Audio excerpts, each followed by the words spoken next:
Okay, I'm going to hit the ground running with renewed enthusiasm and optimism this morning and get this bed 3x8 raised bed replanted in carrots for a fall harvest. So if you had seen my video the other day, hello Fonz, he's playing rock with me, of the harvest that I had gotten out of here. Blooper! Okay, Fonzie is definitely not a dull boy because he is all play and no work. I'm gonna get this bed ready. If you have not seen the carrot harvest video that I had mentioned, go check that out so you can live the highs and the lows with me, right? I amended this about a week ago with bone meal. I'm going to add a little bit more today after I work this soil out, make sure it's good and loose. I'll amend it with just a little bit more and plant my carrots.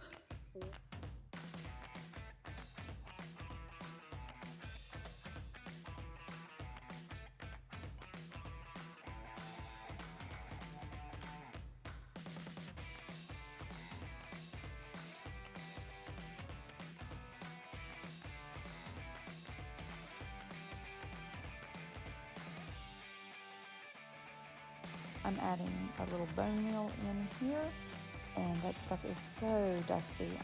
I like wearing a mask when using it. So we got that worked up. I got a little more bone meal sprinkled across there. I'm going to use my handy dandy, check him out, hillbilly rake. It makes perfect spacing for my carrot rows to put them in. And then I saved an old spice bottle, and that might be something you want to look into. I'm going to give it a whirl for these carrot seeds to see if I can get a little bit more even spread instead of sowing them by hand.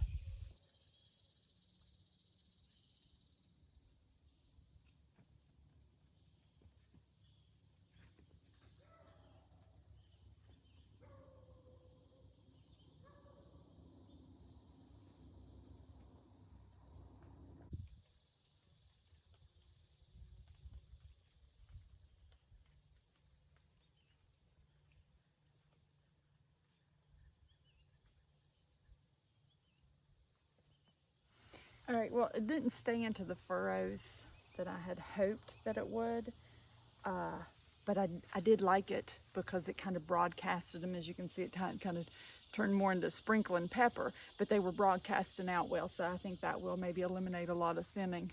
And we'll see how it works out, but pretty neat little trick. I'll probably use it again for the future.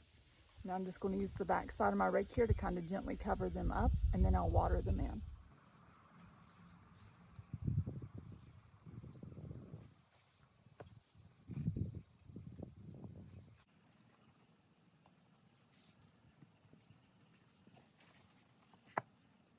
I'm going to cover them with this cardboard here to kind of protect them until they germinate, to keep them nice and cool.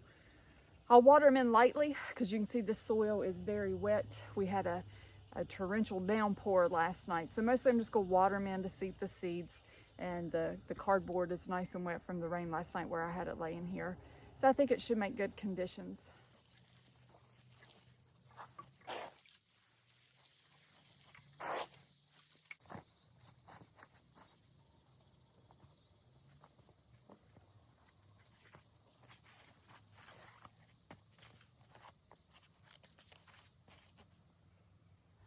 All right, so I'm using cardboard because it's what I have. With everything being shipped now, I had an abundance of cardboard, so that's what I'm going to use. You could use a piece of board or something like that. I wouldn't recommend using plastic or anything that's going to get very hot over top of the carrots, because from what I understand, everything that I have read is they like to be moist and cool. So this bed gets about 7, almost 8 hours of sun through the days, and carrots are a little bit shade tolerant, which is going to help keep them cool here through August and as we head into September. These carrots are about 65 to 70 days until harvest, it says, and that should put me up to about early mid part of October if everything goes well. So hopefully I can beat the frost in my zone 6B. And if not, then I'll put a little row cover over them. They're tolerant of cold, and they say that makes them sweeter. So here is to lessons learned. We change some things up from the first time that I didn't get a very good harvest. So switch a few things up and see if we can learn from those lessons. Like I say, not mistakes, but lessons learned, and all of the fun, I think, is in the learning most of the time. So here's hoping for a great fall harvest.